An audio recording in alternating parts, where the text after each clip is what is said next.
How's it going, ladies and gentlemen? My name is RuffledRowlit, and let me just move over here real quick. Ladies and gentlemen, welcome to a brand new video. My name is RuffledRowlit, of course, and today, guys, we're going to be doing a continuation of a theory video we did a while back. So this theory video was one that I covered a long time ago, or I did a long time ago, and it was suggested to me by a viewer, of course. Actually, one of our Patreon members was the one who actually suggested this video ID, and we basically returned with it now. We're going to do it now and, go through it. Again, because I haven't I haven't finished the whole theory for you guys and gone through all of it. So first of all, shout out to Rex, who was the one who actually made this theory and gave it to me and wanted me to, showcase it and talk about it, because it's actually a really good theory. And if you want to see part 1, it's going to be linked down below. Go make sure to check out part 1 of this theory, otherwise you won't understand what's going on. So check out the first part and then check out this one afterwards and you'll understand what the deal is. So let's get into the actual stuff though. We're just going to start from right here. So last time around we talked about a lot of seemingly connections between the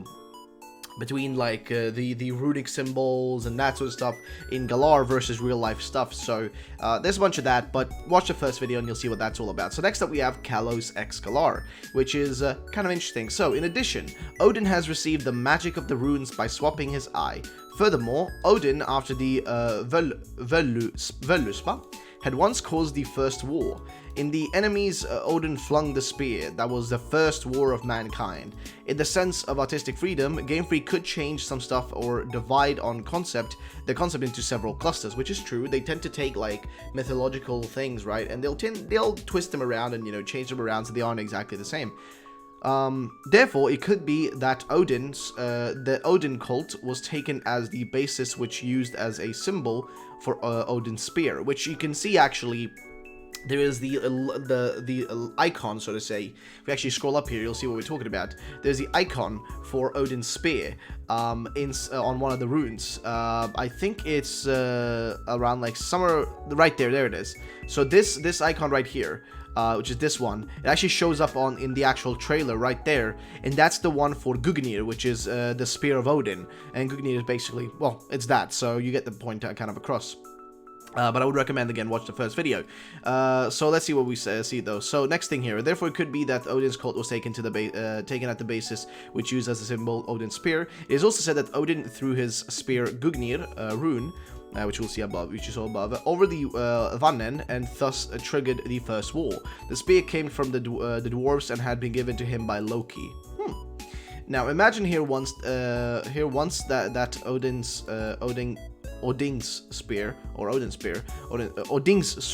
okay, and Odin's sword plays a role in Galar, but in the sense of a danger and not a weapon of Galar, more as a weapon that caused something bad. And Odin's spear could be indeed the ultimate weapon, and this was thrown over Galar, and it solved the first war between Kalos and Galar. Very true, that is highly possible.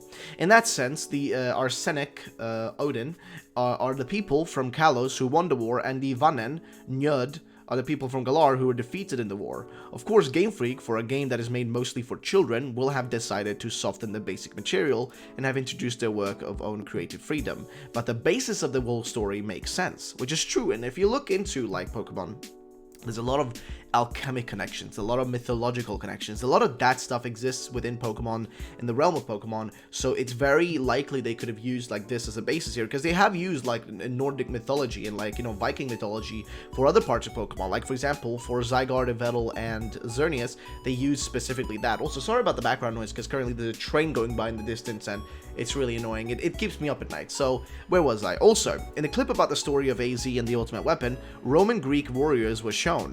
That makes sense due to the close mythological and historical lineage of Germans, Romans, and the Greeks. True. Also, what we saw in the AZ clip with the different runes in the Sword and Shield trailer makes sense. If one proceeds from the historical thesis that the Nordic/Germanic runes are based on the Roman capital monumentalis, ancient Roman form of writing, and the basis for modern capital letters. Which, by the way, you really gotta give a shout out to the Romans for creating a lot of the things that led to, well, us being the way we are today. But if we go back up here, you'll notice when it comes down to like this, like for example this image right here, there's mention, like you see right there, the helmet looks like a Roman warrior helmet.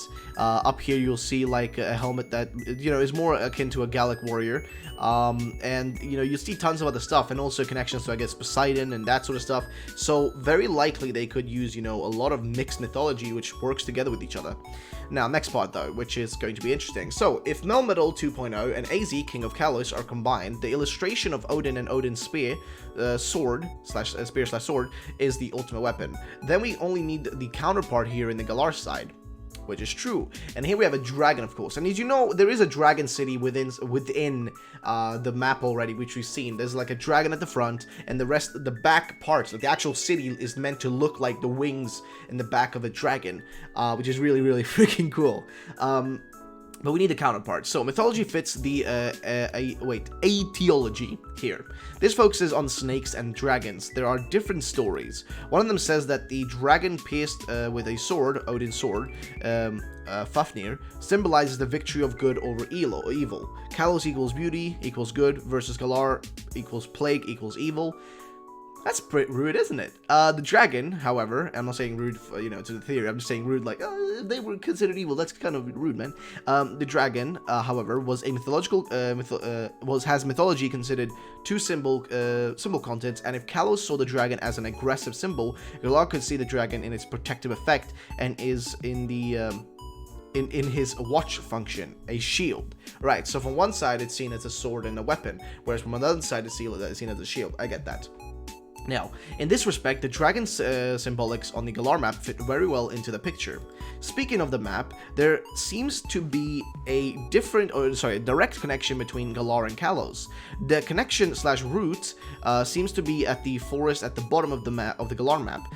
What is interesting is that before release, the Kalos map has had fog / clouds on the area, so you couldn't see that there is a river and a forest. Same for the Galar map now. Look. And I guess you're right, though. I guess you're not wrong. I guess there's like clouds down here. There's like little wood entrance. There's a forest right down there you can enter. There's a little bit of clouds up here blocking this like area. And there's like a bunch of clouds there and there blocking things, which is true. It's clearly true. It's not like a full statement. It's right there. It's really undeniable. So that's interesting. Now, symbolism. Now, this is the part which is going to be quite interesting. Now, the tiny box that was given to AZ could be the dead Floette, of course. That is what the picture implies. But it could be as well a troll, and the real tiny box was this one. So he was given a tiny box. And the tiny box right there, I guess, it would be, you know, where his Pokemon is. But then we also have this one, which is what Meltan comes out of, which is really interesting and really just weird, if I'm going to be frankly honest, because the whole Meltan thing was really strange with these boxes. Now, next thing though, Dugtrio can tunnel under the earth at 60 miles per hour, or 100 kilometers per hour, to the depths of 60 miles, 100 kilometers, triggering tremors and earthquakes. Dugtrio lives in the tunnels and caves under the earth. As shown in the anime, it sometimes lives in hollow trees in the forest. It maintains the soil and plants trees to revitalize wooded areas. The Alolan Dugtrio is regarded as a feminine deity of the earth, and taking its hairs is thought to bring bad luck. Maybe it's a reference to Shigeki Morimoto, but remember the sentence: the gift of the earth god, deity of the earth, is Odin's spear / sword, which again makes another connection to Odin, and you know, it makes sense, right? It's the spear which is underground, revitalizing the land, which is kind of interesting. Next thing though, which is, well, we got wolf head, we got fox head, we got I'm your dog skull, which is kind of disturbing. But you can see right here, I guess, you know, we're trying to see like a comparison of what this is. This is a wolf. Is this a snake? Snake. Is this a wolf? Is this a fox? Is this a dog? What is this like thing right here? So let's see what it has to say though. On one last discussion point is the question about what the animal resembles at the box legendaries. Currently, the wolf, the fox, and the dog are the possible animals. I just did a simple comparison of the skulls of those animals to see which one would fit the best to these Sword and Shield logos. In the end, the wolf seems to be the real deal. The skill is a little shorter than the fox's one, and a little higher, which would fit better to the logo Sword and Shield. The skull of a dog fits not well enough. I mean, Game Freak would choose not a wolf as sinful if a wolf couldn't be identified clearly as a design basis, which is true. This is clearly a wolf. And you can see, like, you know, kind of like forward pointing ears, very big teeth. It's clearly a wolf, so I think that's kind of like a, you know, a non-discussion at this point. I think we can all establish that it is what it is. So yeah, ladies and gentlemen, that is the end of the theory though, and that's just like the general gist of it. If you guys want to see like the rest of the theory here, I'm gonna make sure to, like, you know, link to the other video down below, so check out the other video so you can see the rest of this, you know, theory and all this stuff, and just go through it yourself and hopefully enjoy it as well, because it's quite an interesting theory. There's a lot of things that, you know, we go through in this that are quite, like, you know, quite interesting in all fairness, and like really good to know. So I'd love to know your opinions on it, guys. What do you think about all the stuff we talked about this video? If you watched the previous video, what do you think about it all combined together? Like, what are your thoughts? And yeah, thank you so much for watching the video, guys. If you did enjoy, then drop a like down below, and I'll catch you on the next video. Have a great day, and bye bye, ladies and gentlemen.